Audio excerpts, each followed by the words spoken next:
요한계시록 3장 14절부터 22절까지 있는 말씀.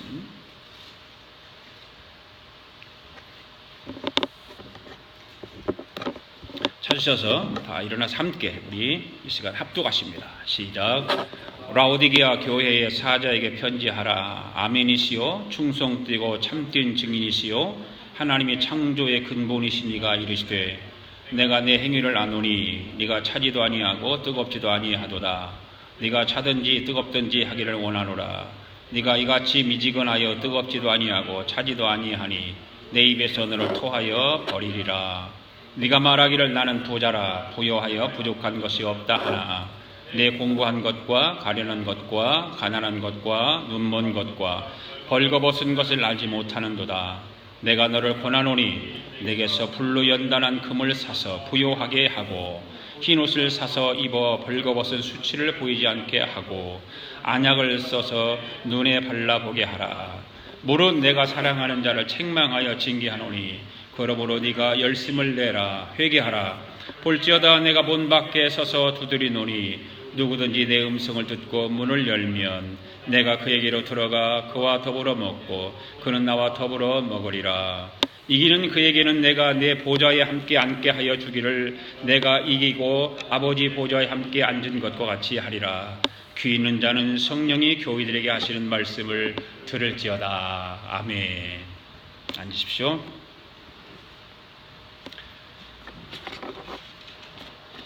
어느 대장장이가 있었습니다. 대장장이가 여행을 떠났습니다. 그래서 자기가 데리고 있는 조수를 불러서 말굽의 모형을 주면서 이 똑같은 이 모형을 100개를 만들어라 당부를 하고 주인이 여행을 떠났습니다. 주인이 여행을 마치고 돌아와서 보니까 주인이 말한 대로 말굽을 만들어 놓았습니다. 100개를 만들어 놓았습니다. 그런데 이상한 일이 생겼습니다. 이 100개의 말굽이 전부가 달랐습니다. 그래서 조수를 불러서 도대체 어찌된 일이냐, 왜 말굽이 다 다르냐. 그러니까 조수가 대답하기를 주인이 주어서 그 말굽을 가지고 만들었습니다. 그런데 말굽이 모양이 다른 거예요. 왜 모양이 다른가?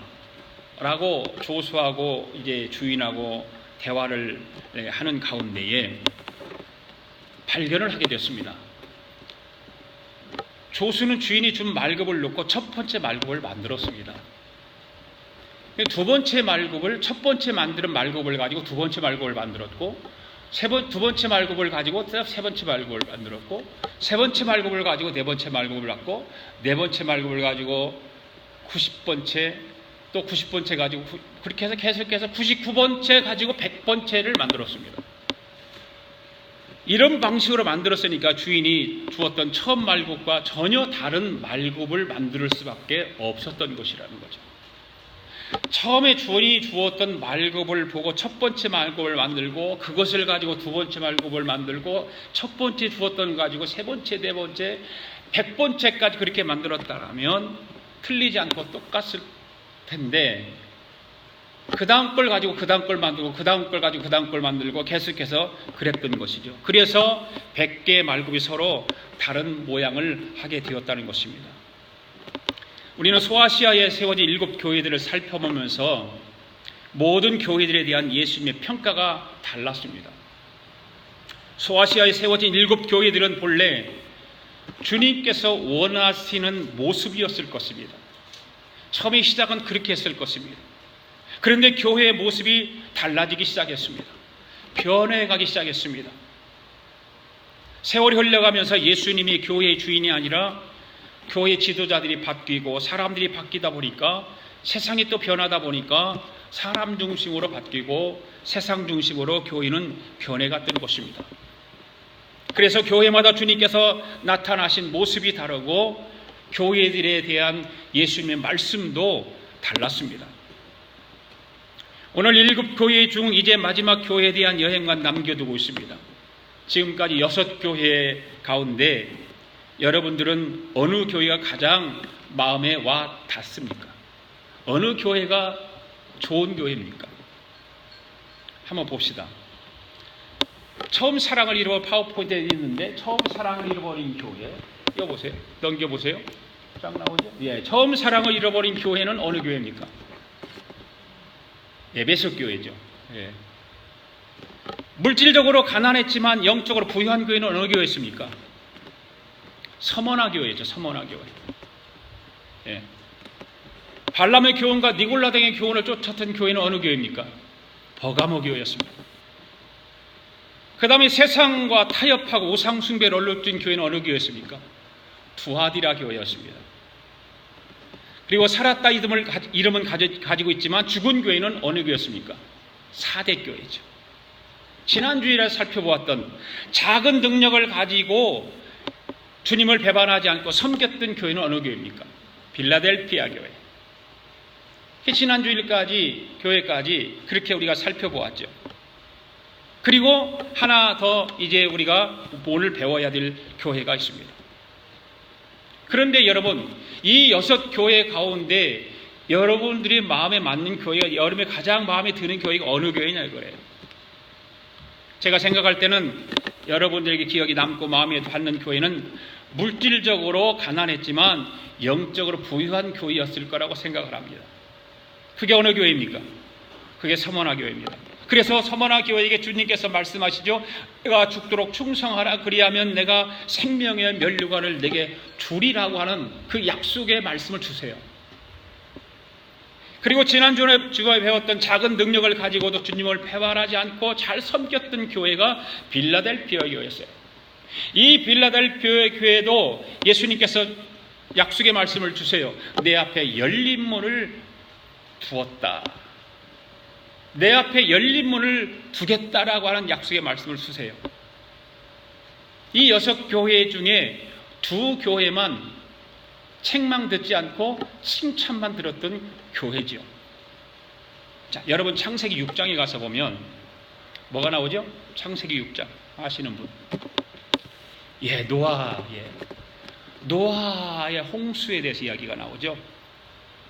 하나님께서 노아의 홍수 심판을 예언하시면서 노아에게 배를 지으라고 말해요. 뭐를 배를 지으라고? 무슨 나무로? 잣나무로 지으라고 그래서 짓고 어떤 걸로 바르라고 얘기하죠? 그 틈새와 이런 것들을 뭘로 바르라고 그래요? 칠을 뭘로 하라고 그래요? 역청을 가지고 칠을 하라고 그래요. 역청. 노아의 방주는 교회의 모형이라고 말을 합니다. 그렇죠? 교회의 모형이다. 그런데 노아의 방주를 통해서 오늘 우리가 배울 것이 있습니다. 방주가 교회의 모형이라면 하나님께서 방주를 만들 때 역청으로 안팎을 잘 칠하라고 하셨는데 그 뜻이 무엇이냐 그 말이에요. 그걸 교회로 한번 가져와서 보자는 거예요. 교회로. 네. 방주에 물이 들어오지 못하도록 역청을 칠하라고 하셨듯이 오늘날 교회 안에 사망의 물결인 인본주의와 세속주의가 들어오지 못하도록 하라는 거예요. 노아의 방주를 통해서 우리에게 교훈하시는 말씀들이 바로 그런 것들이거든요. 교회 안에 세속주의와 인본주의가 들어오면 교회는 시끄러워지는 거예요. 그리고 하나님 중심으로 갈 수가 없어요. 인간 중심, 세상 중심, 세속적인 중심, 인본주의 중심으로 교회는 흘러가고 마는 거예요. 인본주의와 세속주의는 뭡니까? 결국은 사망의 물결이에요. 그것이 우리 영혼을 죽이는 거예요. 교회를 죽이고 성도의 영혼을 죽이는 것입니다. 그러므로 교회가 인본주의와 세속주의로 치우치는 것을 막아야 한다는 거예요. 현대 교회들이 이러한 일들 때문에 교회가 시끄러워지고 교회가 너무나도 복잡해지는 거예요. 오늘 우리는 주님을 기다리는 교회들의 이야기 10번째입니다. 10번째. 라오디아 교회에게 보내는 예수님 편지입니다. 오늘 우리가 살펴보고자 하는 이 라오디게아 교회는 특별히 무슨 환난을 당한 교회가 아니에요. 무슨 외부에서 무슨 억압과 핍박과 이단과 이런 어떤 발람의 교훈, 니골라당의 교훈이 들어온 곳이 아니에요. 그렇다고 거짓 선지자들이 들어와서 교회를 어렵게 만드는 것도 아닙니다. 그런데도 예수님께서 이 라오디게아 교회에 대해서 가장 많은 거부감을 가지고 계셨다는 거죠. 그래서 예수님께서 16절에 가서 보니까 무슨 말씀을 해요? 내 입에서 너를 토해내겠다. 토해서 내쳐버리겠다고 하는 거예요. 그러니까 이 말씀 뭐예요? 예수님이 이 라오디게아 교회를 볼 때마다 구역질이 났다 그 말입니다. 바로 이 라오디게아 교회는 칭찬은 한 번도 듣지 못하고 처음부터 마지막까지 책망만 들었던 교회입니다. 여러분, 왜 이 라오디게아 교회가 책망만 들었을까요? 바로 이 라오디게아 교회는 인본주의와 세속주의적인 그 물질 만능주의가 가득했어요. 그곳에. 이 지역뿐만 아니라 그 지역이 그렇게 되다 보니까 교회까지 그 물결이 들어오는 거예요. 인본주의, 세속주의의 대명사인 물질 만능주의. 오늘은 이 라오디게아 교회에 대한 예수님의 책망과 예수님의 권면의 말씀과 예수님의 약속의 말씀을 세 가지로 말씀을 강론하려고 합니다. 첫 번째로 이 라오디게아 교회에 대한 예수님 책망을 한번 우리가 생각해 보겠습니다. 먼저 14절 말씀 읽겠습니다. 시작. 라오디게아 교회의 사자에게 편지하라. 아멘이시요 충성되고 참된 증인이시요 하나님의 창조의 근본이신 이가 이르시되 아멘. 여러분, 지난주에 빌라델피아 교회에 대해서 우리가 공부했죠. 그 빌라델피아 교회에 나타나신 예수님의 모습은 어떤 모습이었죠? 빌라델피아 교회에 나타나신 모습, 다윗의 못을 가지고 열쇠를 가지시고 그 다음에 열린 문을 줬다. 그래서 열린 문을. 필라델피아 교회에 나타나신 예수님의 모습이에요. 그렇다면 오늘 라오디게아 교회에 나타나신 예수님의 모습은 어떤 모습이에요? 14절 읽었잖아요. 우리가 어떤 모습이에요? 아멘이시고 충성되고 참된 증인이시고 그 다음에 창조의 근본이시다. 지금 라오디게아 교회에 나타나신 예수님에 대해서 이렇게 말씀하고 있어요. 예수님이. 예. 그러니까 예수님이 이곳에 나타났는데 참된 증인의 모습으로 나타나고 있다. 여기서 예수님을 아멘이시라는 거예요. 예수님이 아멘이시라는 거예요. 예수님이. 예. 처음 들어보지 여러분들. 그러니까 예수님이 그러는 거예요. 나는 아멘이다. 예. 나는 충성된 증인이다. 나는 창조의 근본이다. 예수님이 그렇게 말씀하시는 거잖아요. 그러니까 예수님이 아멘이시라는 거예요. 우리는 아멘 하면 무엇을 떠올리나요? 여러분들 아멘 왜 하지요? 네, 그렇습니다. 동의합니다. 믿습니다. 나도 똑같습니다. 뭐 그런 뜻으로 우리는 아멘 하잖아요. 그런데 오늘 계시록 오늘 본문에서 예수님께서 당신이 아멘이시라고 말씀하시거든요. 네. 이 아멘이라고 하는 말은 참으로 진실하다 그런 뜻을 가지고 있습니다. 그러니까 예수님의 말씀은 진실하며 그의 언약은 믿을 수 있다는 뜻인 것입니다. 여러분, 우리 예수님은 참으로 진실하십니다. 아멘. 예수님께서 스스로 나는 길이요 진리요 생명이라고 그렇게 하시잖아요. 그 말씀과 같이 예수님께서 내가 아멘이다. 나는 참되고 진실하다. 그렇게 말씀을 하고 있는 것입니다. 우리 예수님은 창조의 근원이세요. 믿습니까? 예. 그리고 예수님은 죽기까지 하나님의 참되심을 증거하는 증인이십니다. 하나님을 위해서 증언하고 증인으로서의 삶을 살았던 예수님이세요. 이것을 통해서 볼 때에 교회가 생명처럼 중요하게 여기는 것이 무엇인지를 알 수 있습니다. 그것은 교회는 하나님의 참되고 진실함을 증거하는 거예요. 예. 교회가 해야 될 일이 바로 그거예요. 그래서 교회 안에는 아멘이신 예수님을 위해서 존재하는 거예요. 교회는 다른 것을 위해서 존재하는 것이 아니라 아멘이시요 참된 증인이신 그 예수님을 위해서 존재하는 것이 교회입니다. 그러니까 예수님께서 죽기까지 진리를 정말 증거하심으로 인해서 충성된 증인이 되었던 것처럼 교회도 마찬가지로 참된 진리를 증거하기 위해서 존재한다는 사실을 기억해야 돼요. 예. 그 진리를 전파하고 그 진리를 증가하기 위해서 교회는 존재하는 거예요. 우리끼리 모여서 예배하고 우리끼리 모여서 찬양하고 우리끼리 모여서 기도하고 그것으로만 끝나는 것이 아니라 하나님의 참된 진리를 증거하기 위해서 교회는 존재한다. 아멘. 네. 이런 모든 것을 생각할 때 예수님께서 라오디게아 교회에 이러한 모습을 하시고 나타나신 것을 보면 이 라오디게아 교회는 어떤 교회였다는 것을 우리가 짐작할 수 있지 않습니까? 이 하나님의 참된 진리를 하나님의 그 증거의 능력을 잃어버린 교회가 바로 라오디게아 교회였다 판단할 수 있죠. 이 라오디게아 교회는 진정으로 예수님의 다스림을 받지 않았던 교회예요. 방관자였다. 여러분, 교회 안에도 방관자가 있죠. 예수님에 대해서 방관자, 교회에 대해서 방관자가 있어요. 이런 예수님에서 방관자는 어떤 뜻을 가지고 있냐면 방해자다, 그런 뜻을 가지고 있어요. 방해꾼, 이렇게 말하면 좀 심한 말로 방해꾼. 방관자는 방해꾼과 똑같은 거예요. 주님과는 아무런 상관없어요. 이 방관자는요. 예수님하고는 아무 상관없는 사람이에요. 그래서 주님께서 하시는 말씀이 뭐예요? 내 입에서 너를 토하여 내치리라 하실 수밖에 없는 상태가 바로 지금 라오디게아 교회의 성도들과 교회예요. 자, 15절 16절 읽어봅시다. 그 다음에 시작. 내가 내 행위를 아노니 내가 차지도 아니하고 뜨겁지도 아니하도다. 네가 차든지 뜨겁든지 하기를 원하노라. 내가 이같이 미지근하여 뜨겁지도 아니하고 차지도 아니하니 내 입에서 너를 토하여 버리리라. 아멘. 여러분, 예수님이 이 말씀을 라오디게아 교회의 사람들이 알아차렸을까요? 알아차리지 못했을까요? 예수님께서 왜 우리에게 이런 말씀을 하시지? 알았을까요? 알아차렸을까요? 알아차리지 못했을까요? 제가 생각하기는 라오디게아 교회의 사람들이 이 말씀이 무슨 의미인지 대번에 알아차렸을 거라고 생각을 해요.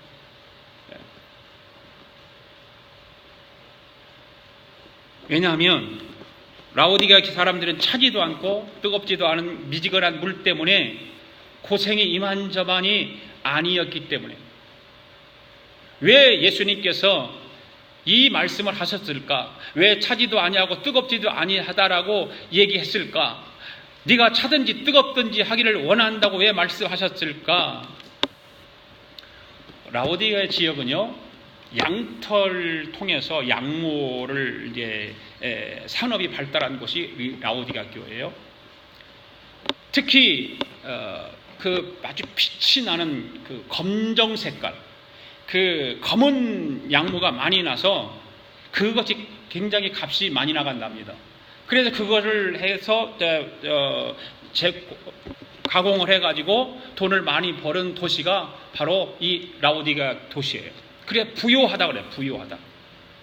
게다가 라오디게아 지역에는 소아시아에서 가장 의학이 발달한 곳입니다. 당대 유명한 의대가 이 라오디게아 지역에 있었다는 것입니다. 그래 나름대로 그냥 살기 좋은 도시, 그런 도시가 라오디게아 교회죠. 산악, 이게 육시 중심으로 이렇게 되었던 그런 지역입니다. 여러분 우리가 살고 있는 이 미국에 살잖아요. 어느 도시가 제일 살기 좋은 도시라고 생각을 하세요? 말해보세요. 권사님, 어느 도시가 제일 살기 좋다고 생각하세요? 샌프란시스코. 우리 홍유한 집사님.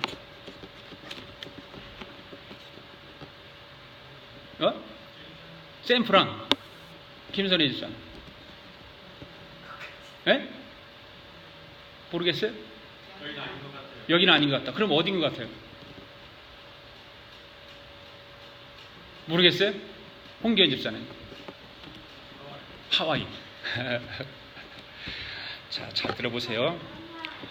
미국의 매체 중에 US 뉴스 윌드 리포트라고 하는 그 뉴스지에서 작년 2016년도에 발표한 미국에서 가장 살기 좋은 10대 도시를 얘기했어요. 10대 도시. 인터넷에 들어가서 찾아보니까 나오더라고요. 제일 살기 좋은 도시가 콜로라도 덴버랍니다.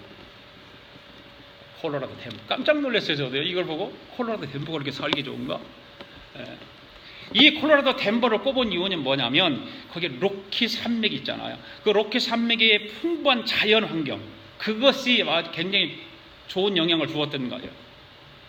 그리고 아직도 남아있는 서부 개척 시대의 그런 도전 정신들이 그 콜로라도 덴버에 많이 남아있다고 합니다. 그리고 겨울철 되면 스키, 스노보드 즐길 수 있는 시설들이 아주 많은 점이 아마 가장 살기 좋은 도시로 꼽혔던 거예요. 그 다음 2위는 어디냐? 텍사스주의 오스틴이라고 합니다. 텍사스주의 오스틴. 거기는 뮤직 페스티벌이 그냥 수시로 열린대요. 그게 음악적 문화 활동이 참 많고, 덴버와 마찬가지 이웃 도어 활동이 하기 좋고, 역사적인 어떤 그 기념 유적도 많고, 그래서 2위랍니다. 3위는 아칸소주의 페이앳빌 그가 3위랍니다. 문화도시고 기업 활동이 하기 좋은 도시고, 그곳에서 월마트가 태동했답니다. 월마트가 그 아칸소에서. 4위는 노스캐롤라인의 랄레이덤 햄이라고 하는 곳이랍니다. 거기는 연구원들이 많대요. 그래서 기술 기반 시설이 많고,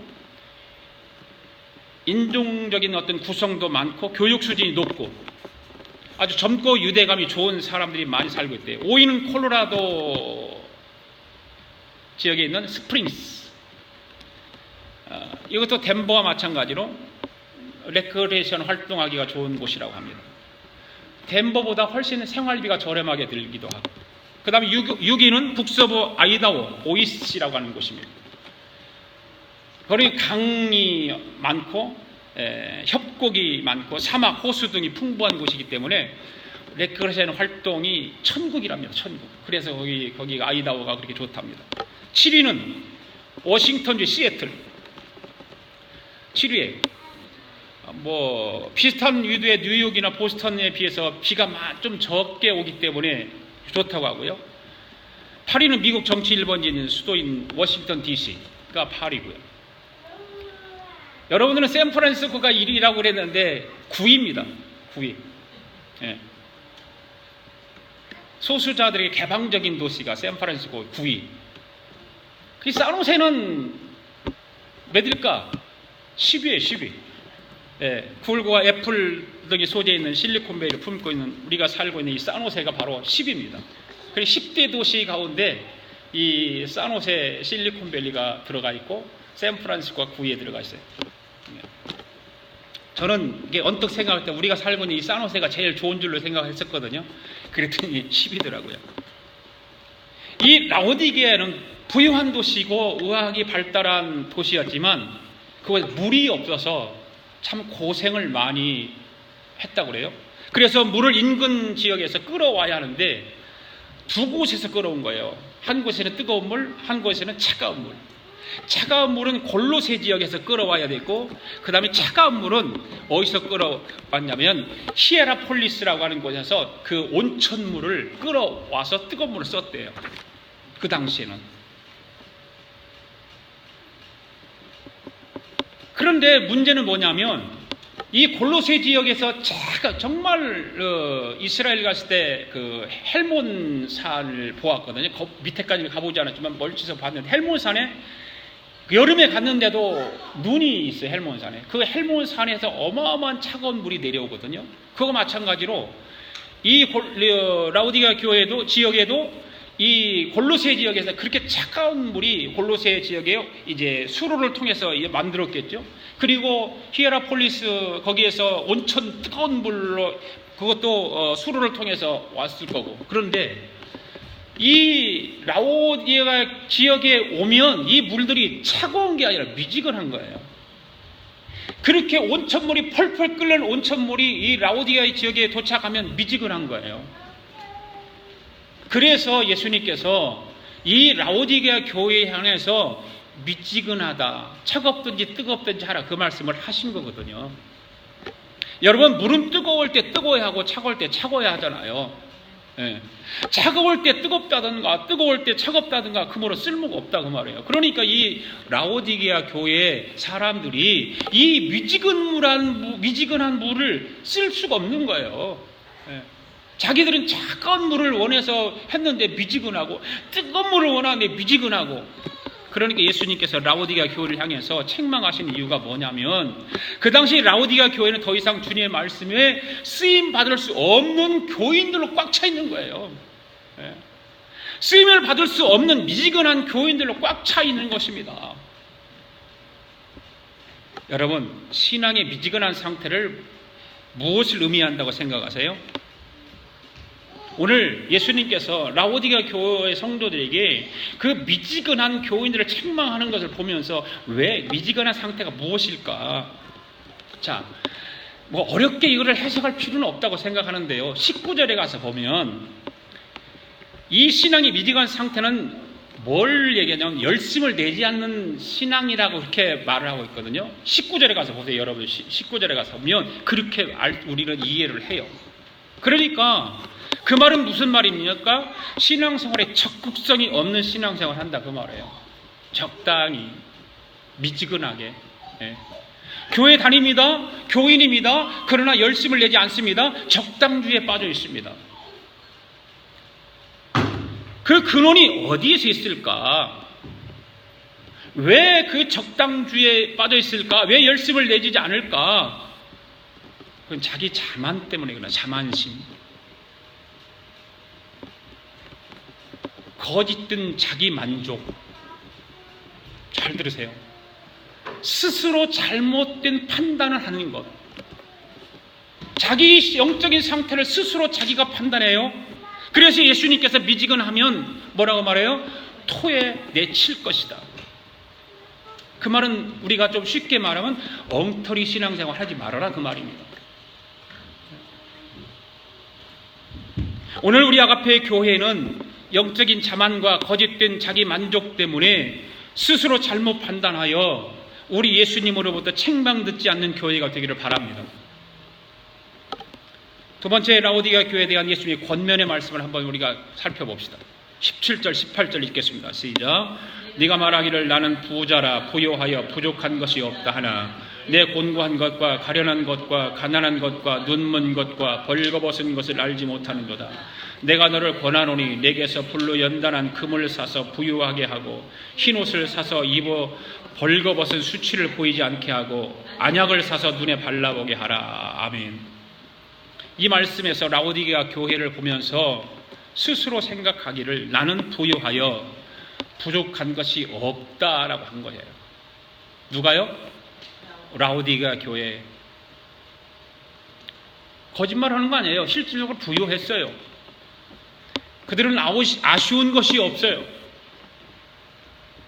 다른 지역들은 그 대지진 때에 나라의 도움을 받아 도시를 건설했어요. 어디 도움을 받아요? 로마 나라의 도움을 받아서 그 지진 일어났던 걸 다 그걸 도움받아서 했는데 이 라오디게아 지역은 로마 나라의 도움을 받지 않았어요. 왜 안 받았죠? 돈이 많으니까. 지금 우리가 살고 있는 이 산타클라라가 돈이 많잖아요. 네, 얼마나 엄청나게 많아요. 돈이 많대요. 그러니까 뭐 쓰고도 남으니까. 그 세금은 많이 뜯고 어떻든 간에. 그래 돈이 많죠. 그래서 라오디게아 교회들은 그 지역은 도움을 받지 않습니다. 자기들은 부자이기 때문에 도움을 받지 않아도 된다고 거절하고 큰소리치는 지역입니다. 그러다 보니까 그렇게 큰소리치는 사람은 자만하잖아요. 자만해요. 그러다 보니까 교회 안에도 이런 자만함이 생기게 되었습니다. 그래서 주님께서 이런 말씀을 하시는 거예요. 네 곤고한 것과 가련한 것과 가난한 것과 눈먼 것과 벌거벗은 것을 알지 못하는도다. 자만에 빠져 있으니까 이런 것을 전혀 모르는 것입니다. 라오디게아 교회 사람들은 부유하고 넉넉하다라고 할지 모르지만 아멘이시고 충성된 예수님께서 하시는 말씀은 뭐예요? 네가 곤고하다고? 네가 가련하고 가난하고 눈이 멀고 벌거벗었다는 거예요. 네가 부유하다고 큰소리 치는데 너는 공고해. 너는 가련해. 가난하고 눈이 멀고 벌거벗었어. 이렇게 말씀하시는 거예요. 여러분, 예수님이 산상수훈에서 팔복을 말씀하시잖아요. 첫 번째 복이 뭐예요? 네? 심령이 가는 자는 복이 있나니 천국이죠 이것입니다. 이 말씀하잖아요. 심령이 가난한 자가 천국이죠 이것입니다. 그런데 라오디가 교인들은 마음이 가난했습니까? 가난하지 않았습니까? 가난하지 않았어요. 자만했어요. 공고했어요. 눈이 머련했어요. 눈이 멀었어요. 뭐라고 그래? 가련하기까지 했어요. 가련하기까지. 여러분, 마음이 가난하지 않은 사람의 특징이 무엇일까요? 감사가 없어요. 마음이 가난하지 않은 사람은 감사할 줄 몰라요.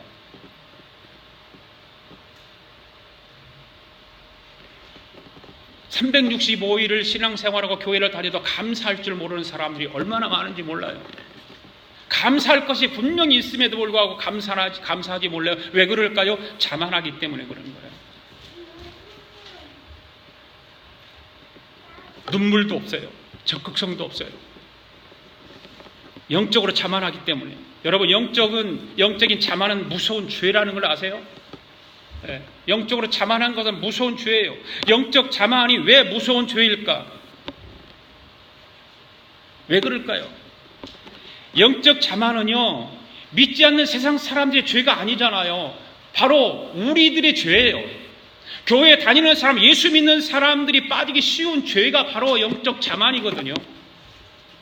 예수님 당시 서기관과 바리새인들이 영적 자만에 빠져 있지 않았습니까? 그래서 그들은 영적으로 눈이 멀어서 하나님이 보내신 예수님을 거부하고 알아보지 못하잖아요. 예수님이 유일하신 구원자이신데도 불구하고 그들은 예수님을 거부하고 다른 구원자를 찾고 있단 말이에요. 왜 그래요? 영적으로 자만하기 때문에. 요한복음 9장 41절의 말씀을 보십시오. 예수님은 나면서부터 맹인된 사람을 고쳐주시고 나서 바리새인들과 대화하는 중에 하신 말씀이에요. 같이 읽어볼까요? 시작. 예수께서 이르시되 너희가 맹인이 되었다라면 죄가 없으려니와 본다고 하니 너희 죄가 그대로 있느니라. 영적 자만에 빠진 그들을 향해서 예수님께서 말씀하시는 거예요. 육적인 맹인이 문제가 아니잖아요. 영적인 맹인이 더 큰 문제라는 것을 말씀하고 있는 거예요. 라오디가 교회는 영적 자만으로 영적 맹인 상태에 있었던 그런 교회입니다. 여러분, 영적 자만은 적극성이 없는 신앙생활을 하게 만들어요. 적극성을 가지고 신앙생활을 해야 됨에도 불구하고 영적 자만에 빠져서 그거를 거부하게 만들어요. 그것이 영적 자만에 빠진 사람은 다 안다고 생각하기 때문에 그렇거든요. 다 안다고 생각해요. 이미 경험했다고 생각해요. 이거 다 알고 내가 다 경험한 건데, 그러니까 현재 열심을 내지 않는 거예요. 설교를 들어도 자기에게 적용을 해야 됨에도 마땅한데도 불구하고 그걸 다른 사람에게 적용해요. 영적 자만에 빠지면 그럴 오류에 빠질 수가 많다는 거죠. 설교를 오늘 하나님 말씀을 들었습니다. 그 말씀 들은 걸 내게 적용시켜서 내가 변화 받으려고 애를 써야 되는데 나는 아니야. 다른 사람에게 적용시켜요.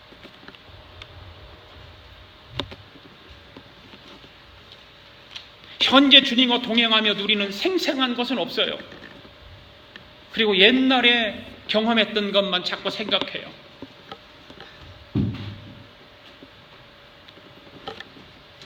전도와 영혼 구원에도 관심 없어요. 시도도 하지 않아요. 생각지도 않아요. 영적 자만에 빠지면 이렇게 무서운 죄가 있다는 거예요. 그런데 신앙생활하는 사람들이 영적 자만이 쉽게 빠지게 되는 원인은 자신에 대해서 주님의 평가를 받아야 되는데 자기 스스로가 평가를 내려요. 하나님 말씀을 통해서 내가 평가를 받아야 되는데 내 스스로가 나를 평가해요. 그러니까 스스로 평가하다 보니까 잘못된 기준을 가지고 평가하게 되지 않겠어요? 그래서 우리는 자신의 신앙생활을 상태를 점검할 때 스스로 판단하기보다는 우리 주님의 판단이 옳다는 것을 인정해야 되는 걸 믿습니다. 하나님 말씀을 통해서 판단받아야 돼요. 여러분, 환자가 스스로 판단하면 자기 아픈 곳을 치유할 수 있나요? 요즘 하도 똑똑한 사람들이 뭐라고 자기가 의사같이 진단하고 판단하고 그래서 약도 자기 마음대로 사먹는 사람도, 미국에서는 그게 불가능하지만 전문의의 진단을 받아야 하는 것과 마찬가지 아니겠어요? 여러분, 라오디게아 교회의 문제의 본질은 뭐냐면 스스로 아무 문제가 없다고 생각하는 거였습니다. 난 부자라, 부유하여 부족한 것이 없다 생각하고 있는 거예요. 외형적으로는 그렇게 생각할 여지는 있었습니다. 앞에서 말씀드렸던 것처럼 그 도시는 그 약무 산업이 발달하고 의학이 발달해서 경제적으로, 지성적으로 부족한 것이 없어요. 풍부합니다. 그러나 외형적으로 잘 살고 건강하고 지식이 많다고 영적으로 그런 건 아니잖아요. 겉은 깨끗해 보이는데 속은 더러울 수 있잖아요. 겉은 건강해 보이는데 속에는 병이 있을 수 있잖아요. 겉은 좋아 보이는데 속은 악한 것으로 가득 채워질 수 있잖아요. 겉으로 보면 괜찮아요. 그래서 속은 더러워요. 건강해 보여요. 근데 속에 보면 병 들어있어요. 여러분, 예수님은 이런 라오디게아 교회가 정확히 진단을 받고 치료받기를 원하셨어요. 그래서 17절 말씀이 그 진단하는 말씀이에요. 그리고 18절 말씀에서 그를 고치기 위해서 주신 처방을 하시면서 권면의 말씀으로 주세요. 한번 이거 살펴보자고요. 18절 말씀 다시 한번 읽어봅시다. 시작. 내가 너를 권하노니 내게서 불로 연단한 금을 사서 부유하게 하고 흰 옷을 사서 입어 벌거벗은 수치를 보이지 않게 하고 안약을 사서 눈에 발라보게 하라. 자, 이게 예수님께서 라오디게아 교회 성도들에게 처방전을 내리면서 권면의 말씀을 하고 있는 거예요. 그러면서 예수님 주신 처방의 권면이 뭐냐? 첫째로 내게서 불로 연단한 금을 사서 부유케 하라는 거예요. 이 라오디게아 교회가 외형적으로 부유하고 부족한 것이 없는 것 같아 보이나 실상은 그게 아니라는 거예요. 믿음이 있다고 하나 불로 연단되지 않은 금처럼 불순물이 많이 끼어있는 상태라는 거예요. 집에 비유하면 집을 반석 위에 지어야 되는데 모래 위에 지은 집과 같다는 얘기입니다. 여러분, 오늘 저와 여러분이 어떤 무엇 때문에 하나님을 믿는 것이 아니지 않습니까? 예수님 십자가에 나타난 하나님의 사랑 때문에 우리는 예수 믿는 거 아닙니까? 그 사랑에 감격하고 그 사랑에 고맙고 그 사랑의 은혜가 우리에게 넘쳐서 이 복음 하나로 만족하는 믿음이 바로 불로 연단된 금과 같은 믿음이라는 거예요. 저는 우리 아가페 교회 여러분들이 금과 같은 믿음, 불로 연단된 금과 같은 믿음을 소유하기를 바랍니다. 네. 그 다음 두 번째 예수님의 그 처방과 권면의 말씀 뭡니까? 내게서 흰옷을 사서 입어 벌거벗은 수치를 보이지 않게 하라는 거예요. 이 말씀에 의하면 라오디게아 교회는 주님 보시기에 의롭지 못한 행실을 가지고 있었음을 보여주고 있는 거예요. 의롭지 못한 행동. 네. 그래서 그들은 벌거벗은 것처럼 부끄러운 모습을 가지고 있었는데도 불구하고 그것을 모르고 자만에 빠져있던 거예요. 어떻게 인간의 부끄러운 모습을 가릴 수 있을까? 네. 스스로의 노력으로는 가능할까요? 스스로 노력으로는 가능하지 않아요. 여러분, 우리 에덴 동산으로 한번 가보자고요. 아담과 하와가 범죄하고 나서 부끄러워서 하나님의 낯을 피하고 숨었어요. 그리고 무화과 나무 잎으로 치마를 만들어 부끄러움을 가리려고 했어요. 무화과 나무가 완전합니까? 완전하지 못해요. 그래서 하나님께서 그들을 불쌍히 여겨서 무엇을 만들어요? 가죽으로 옷을 만들어서 입히세요. 여기서 가죽 옷은 무엇을 의미할까요? 예수 그리스도를 의미하는 거예요. 예수님은 십자가에서 희생당하신 예수 그리스도의 그 옷을 입어야 인간의 죄 문제가 해결된다, 그 말입니다. 아무리 무화과 나무 잎으로 자기 부끄러운 부분을 가려도 그 보이게 돼 있고 누가 탁 건들기만 해도 찢어지게 돼 있는 거예요.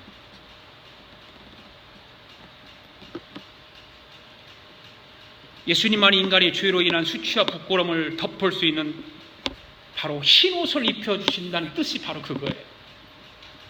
흰 옷을 통해서 가려주신다는 거예요.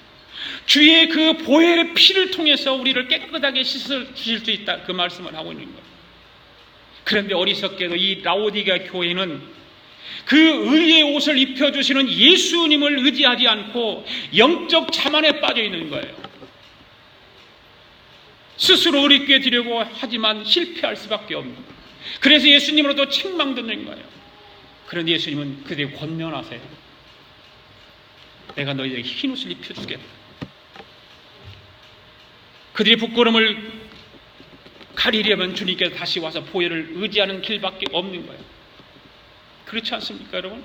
죄 있는 인간은 아무리 노력해도 스스로 의롭게 될 수 없기 때문에 예수님의 십자가 은혜를 붙잡아야 하는 것입니다. 할렐루야.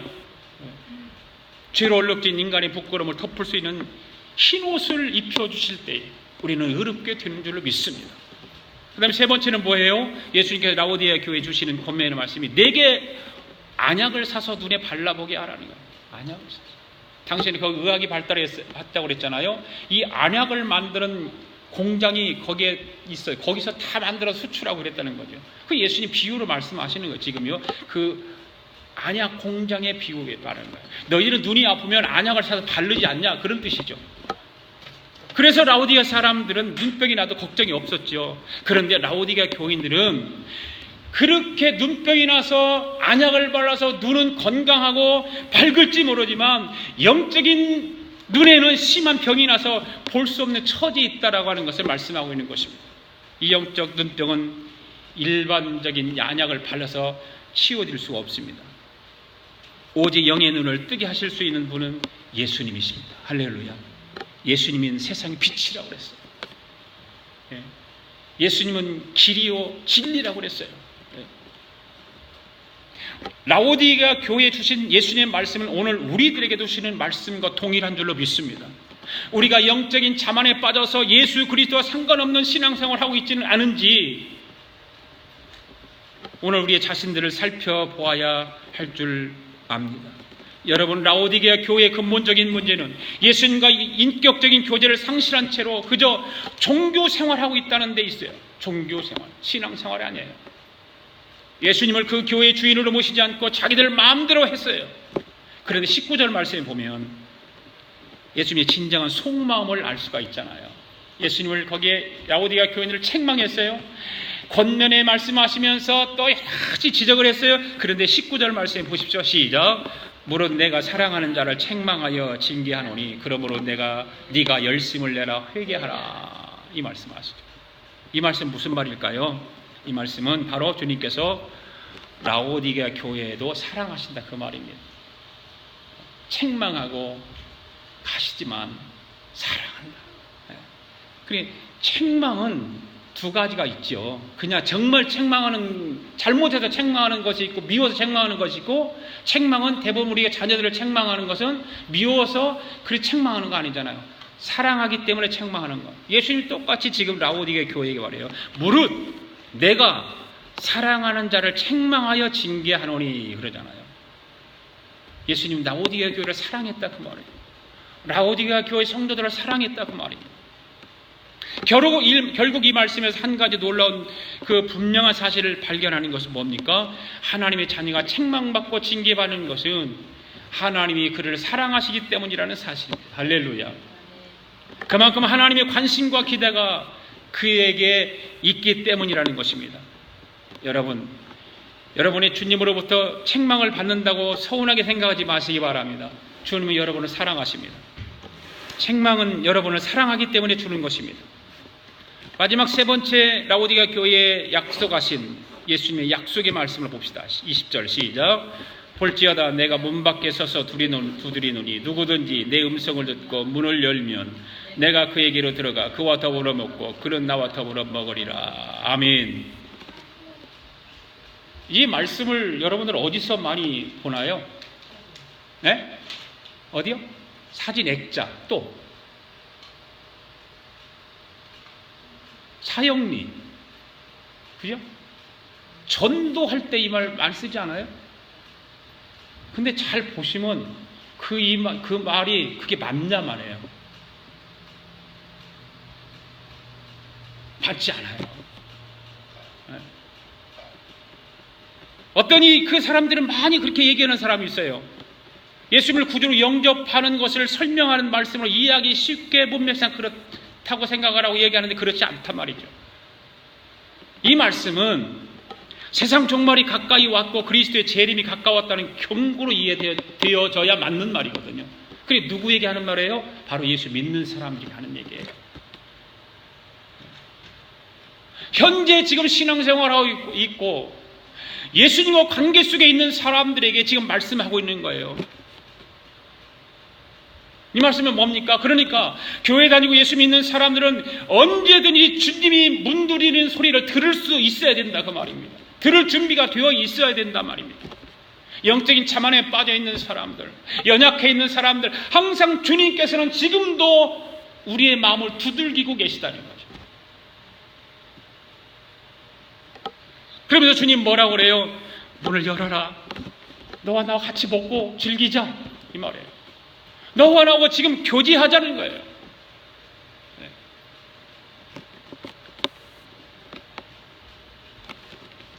말세의 징조가 있으면 제일 먼저 아는 것은 우리 믿는 사람들이에요.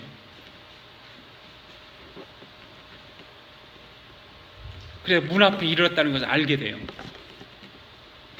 예수님께서 이 라오디게아 교인들에게 말씀하고 있는 거예요. 오늘날 이미 이 교회에 다니는 저와 여러분들에게 주신 말씀입니다. 예수님은 지금 이 시간에도 여러분의 마음을 두드리고 계신다는 사실을 기억하실 수 있게 바랍니다. 예수님의 음성을 들으세요. 예수님의 음성을 듣고 닫혔던 마음을 여세요. 마음을 열면 어떻게 될까요? 21절 시작. 이기는 그에게는 내가 내 보좌에 함께 앉게 하여 주기를 내가 이기고 아버지 보좌에 함께 앉은 것과 같이 하리라. 할렐루야. 마음문을 열고 주님을 모시고 주님과 함께 먹고 마시면 영원한 주님의 보좌에 함께 앉게 해주시겠다. 할렐루야. 이게 하나님 주님의 그 약속의 메시지예요. 이제 앞으로는 계속해서 그 보좌에 대한 이야기가 많이 나올 거예요. 하늘의 음성의 이야기가 많이 나올 거예요. 라오디게아 교회가 비록 미지근하고 문제가 많은 교회지만 회개하고 다시 열심을 낸다면 주님께서 그 교회 안에 들어가셔서 교제해 주실 거다. 너희들의 마음을 열기만 하면 내가 너희 속에 들어가서 내가 교제해 준다. 그리고 하나님 나라에 예비된 보좌에 앉을 수 있게 해주시겠다고 하는 약속의 말씀인 거예요. 할렐루야. 저와 여러분이 그 보좌에 앉을 수 있는 것은 마음문을 열고 신앙생활을 이기고 승리하는 거예요. 닫혔던 마음문을 열어야 되는 거예요. 사랑하는 교우 여러분, 예수님은 십자가에서 잔을 피하지 않고 마시고 이기셨어요. 그래서 예수님은 승리했어요. 할렐루야. 그래서 예수님은 제자들에게 십자가 없는 평탄한 길을 약속하지 않으셨어요. 무슨 약속을 했어요? 아무든지 나를 따라오려거든 어떻게 하라고? 자기를 부인하라는 거야. 부인. 그리고 뭐라고 그래요? 날마다 제 십자가를 지고 따를지니라. 예수님은 예수님 제자들에게 너희들은 평탄한 길을 갈 생각하지 말어. 너희들에게 지워진 십자가 있잖아. 너희들 고집 부리지 말고 너희들 자만심 버려버리고 다 떨쳐버리고 부인하고 십자가 지고 따라와라는 거예요. 여러분 예수님처럼 이기고 승리하기를 원하십니까? 예수님과 함께 보좌 앉기를 원하십니까? 그렇다면 이 세상에서 주님을 위해서 여러분 각자에게 주어진 십자가를 지고 가시기 바랍니다. 그거를 지고 가는 거예요. 그렇게 신앙생활 하신다면 주님과 함께 보좌에 앉게 될 줄 믿습니다. 그 보좌에 우리 주님이 우리를 맞이해 주실 것입니다. 성경은 말합니다. 귀에 있는 자는 성령이 하시는 말씀을 들을지어다. 할렐루야. 우리 다 일어나십시오. 이 시간 우리 함께 천국 소망 찬양 부르면서 11조 헌금을 드립니다. 성도들의 가슴을 울리며 찾아온 하늘의 꿈, 잊혀진 소명의 불을 회복하며 일으키네